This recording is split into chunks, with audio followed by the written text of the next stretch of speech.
Hi అండి, ఈరోజు మన వీడియోలో ఈజీగా ఫాస్ట్గా చికెన్ ఫ్రై ఎలా తయారు చేయాలో చూసేద్దాం. చాలా సింపుల్ అండి, చాలా ఈజీ. ఇది తయారు చేయడం పెద్ద కష్టమేం ఉండదు. ఈరోజు మన వీడియోలో ఎలా తయారు చేయాలో సింపుల్గా, ఈజీగా అండ్ ఫాస్ట్గా చూసేద్దాం.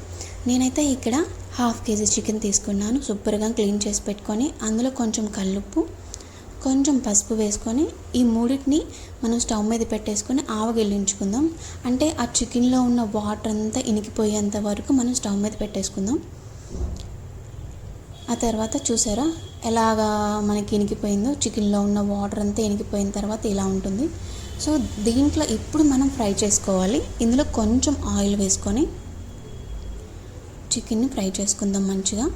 నేనైతే ఇక్కడ ఆయిల్ వేసుకున్న తర్వాత అందులో పచ్చిమిర్చి అండ్ ఆనియన్స్ కూడా కట్ చేసుకొని వేసుకున్నాను. అందులో అవన్నీ మగ్గిపోయిన తర్వాత అల్లం తెల్లగడ్డ పేస్ట్ కూడా వేసి అందులో ఆ 3 పచ్చివాసన పోయేంత వరకు ఫ్రై చేసుకున్న తర్వాత లాస్ట్లో నేను ఇవి యాడ్ చేస్తున్నాను. ధనియాల పౌడర్, కొంచెం గరం మసాలా పౌడర్, ఆ తర్వాత మన దగ్గర ఎండు కొబ్బరి ఉంటే పౌడర్ అది కూడా వేసుకోండి. నేను ఇక్కడ 2 టేబుల్ స్పూన్లు కారం వేస్తున్నానండి. 2 టేబుల్ స్పూన్ కారం వేసుకొని అందులో మనం టేస్ట్కి సరిపడా సాల్ట్ కూడా యాడ్ చేసుకుందాం.